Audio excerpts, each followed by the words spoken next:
Hey guys, আমি নিশা তোমাদের সামনে আবার একটা নতুন ব্লগে তোমাদের অনেক অনেক অনেক অনেক ভালোবাসা স্বাগত জানাই। বড়োদেরকে প্রণাম, ছোটোদেরকে অনেক অনেক ভালোবাসা। বলো বন্ধুরা, তোমরা কেমন আছো? আমি তো ভীষণ ভীষণ ভীষণ ভীষণ ভালো আছি তোমাদের আশীর্বাদে। যাই হোক, মনটা একটু খারাপ ছিল যেহেতু প্রচণ্ড গরম পড়ছিল। আর কি বলো তো, সত্যি কথা বলতে এসির তলায় মানে রাত্রিতে এসির তলায় শুয়ে এত শরীরে ব্যথা, মানে এনার্জি পুরো লস হয়ে গেছে। সেই জন্য কি বলবো, মনটা আমার সত্যি কথা বলতে খুব ভারী ছিল আর মনটা খুব একটা ভালো ছিল না। এই যে গরমটা কবে যাবে আমি জানি না, গরম তো প্রচণ্ড পড়ছে। আমরা যখন শিলিগুড়িতে নর্থ বেঙ্গলে ছিলাম তখন কিন্তু একটু গরম ছিল না। সত্যি কথা তোমরা বিশ্বাস করো, এখানে প্রচুর পরিমাণে গরম, প্রচুর পরিমাণ কী বলবো, গরমে মাথা মানে একদম পুরো মানে খারাপ হয়ে যাচ্ছে। মামামের পাপা তো বেশি খারাপ হয়ে যাচ্ছে মাথাটা, যেহেতু খুব গরম পড়ছে। আর মামামের পাপা কিন্তু সকাল সকাল গাড়ি মুছতে খুব ব্যস্ত। আর মামামের পাপা চলে যাচ্ছে মানে বাড়ি যাচ্ছে। আমরা যেহেতু, তোমরা তো সবই যেন কম বেশি যে আমরা বাড়িতে এসেছি। তোমরা তো আমার ব্লগ ভিডিওতে সবাই দেখো রেগুলার, অনেক অনেক ভালোবাসা দাও, অনেক অনেক ভালোবাসার জন্য অনেক অনেক ভালোবাসা। থ্যাংক ইউ সো মাচ আমার তরফ থেকে। তোমরা এইভাবে ভালোবাসা দিতে থেকো। আর দেখো, সকাল সকালে বেরিয়ে যাচ্ছি শ্বশুর বাড়িতে। আর মামাম বলতে আসছে আমাদেরকে যে পাপা তুমি কখন আসবে? আর সত্যি কথা বলতাম, মেয়েকে রেখে সারাদিনকার ব্যাপার। আর কি বলতো, প্রচণ্ড গরম, এ বাড়ি ও বাড়ি দুটোকেই সামলাতে হয়। যেহেতু আমি বাড়ির একটাই বউ আর আমি মা বাবার একটাই সন্তান, সেই কারণে কি বলতো, আমারও ইচ্ছে করে শ্বশুরবাড়ি থাকতে, আমার হাজব্যান্ডেরও ইচ্ছা করে যে ওরও একটু শ্বশুরবাড়িতে থাকতে, ওনার শ্বশুরবাড়িতে, তাই না? এবার দুই রকম মিলিয়ে তাল শুরু করছি, কি করা যাবে, কিছু করার নেই। এরকম পজিশনটা হয় না। এইবারটা হচ্ছে যেহেতু আমার শাশুড়ি মায়ের শরীরটা খুব একটা ভালো নেই, অসুস্থ, সেই কারণে আমাদের এরকমভাবে চলাফেরা করতে হচ্ছে। কিছু করার নেই, কী করতে হবে, দুই দিকে তো সামলাতে হবে, তাই না বলো বন্ধুরা? আর দেখো, বাড়ি যেতে যেতে, বাড়ি ফেরার পথে কিন্তু আমি মাছ নিয়ে যাচ্ছি। যেহেতু গ্রামে মাছ আসে, আমি মাকে নিতে মানা করি, শাশুড়ি মাকে, যে তুমি নিবে না, কেননা আমরা নিয়ে আসবো, কেননা ও নেবে, ও বাঁচবে, কেননা ওর পক্ষে অনেকটাই ওটাই, কেননা ও কিছুই করতে পারে না, ওর শরীরটা অনেকটাই খারাপ। তো যাই হোক, দেখো এখানে কিন্তু অনেক ভালো ভালো চিংড়ি মাছ ছিল, অনেক।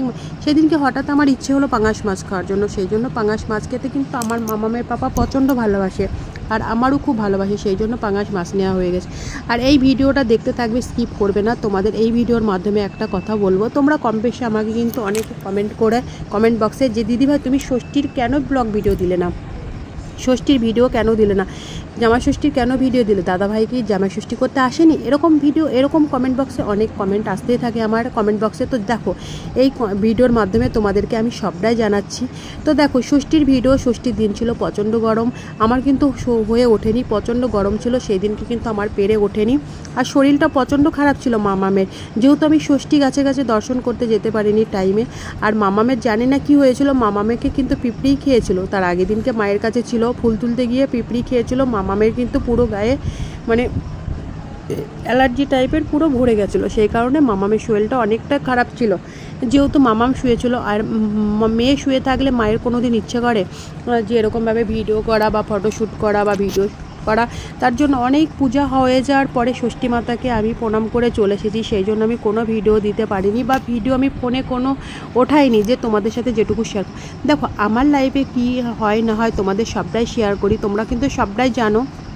যারা আমার ব্লগ ভিডিও ডেলি দেখে তারা কিন্তু সবটাই জানতে পারে, আর তারাই কিন্তু আমার মানে ভালোবাসার মানুষগুলোই কিন্তু আমাকে কমেন্ট বক্সে কমেন্ট করে, দিদিভাই ষষ্ঠীর ভিডিও দিলে না কেন? আমি সত্যি কথা বলতে এই জন্য তোমাদের ষষ্ঠীর ভিডিও দিতে পারিনি।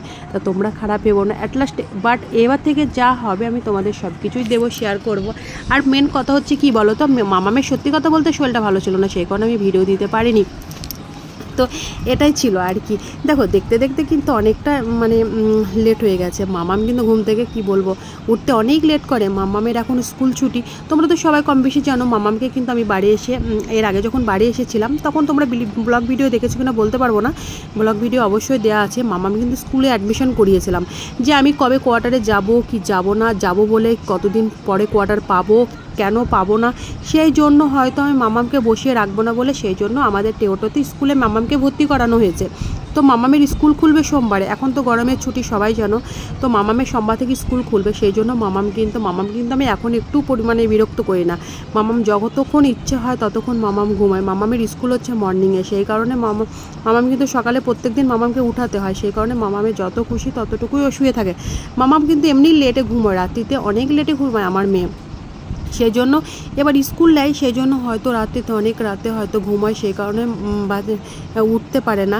আর দেখো এবার কি বলবো, আর মানে মামামের পাপার একটা দোষ, খুব এটা ওটা কিনতে থাকে, এটা ওটা কিনতে থাকে। আমি গেছিলাম হেয়ার স্পা করতে, হেয়ার স্পার ওখানে ভাই বলল যে দিদি তুমি 10 মিনিট বা 15 মিনিট টাইম কাটিয়ে আসো, তারপরে ভিড়টা কমে গেলে তোমাকে করে দেবো। আমি ওকে ফোন করে যাচ্ছি, সেই কারণে সেই টাইমটুকুর মধ্যে মামামের পাপা চলে গেল পেন দেখতে। আর কি বলবো, কিছু বলার নেই, কিচ্ছু বলার নেই, আমি সেই কারণে কিছু বলি না।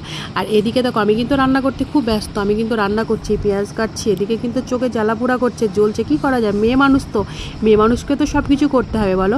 যে যে মানে মেয়ে মানুষ মানে খন্তি ধরতে হবে, যদি লাখ লাখ টাকা মেয়ে মানুষ ইনকাম করলেও তাকে কিন্তু খন্তি ধরতে হবে। কি মেয়েদের ওটাই একদম, মেয়েদের মানে কি বলবো, মেয়েদের খন্তির ওপরে অনেক প্রতি ভালোবাসা। মেয়েদের যেখানে কাজ আছে সেখানে সম্মান আছে, মেয়েদের যেখানে কাজ নেই সেখানে সম্মান নেই। মেয়েদের কিন্তু প্রত্যেকটা মানে বাবার বাড়ি থেকে বলো, শ্বশুর বাড়ি থেকে বলো, যে কোনো বলো, আত্মীয় স্বজন বলো, কাজকে কিন্তু মেয়েদের কাজ, মেয়েদের ফার্স্ট আগে দেখবে কাজ, কাজকে মেয়েরা বেশি পছন্দ করে, ঠিক আছে। আর মেয়ে মানুষ মানেই কাজ, কি বলবো।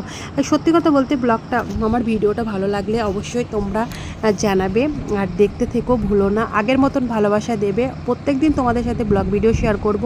আর যারা আমার ব্লগ ভিডিও দেখো বা আমাকে অনেক অনেক ভালোবাসা দাও, তোমরা আমাকে কিন্তু সত্যি কথা বলতে অনেক অনেক ভালোবাসা দাও, এইভাবে পাশে থেকো, এইভাবেই ভালোবাসা দিও।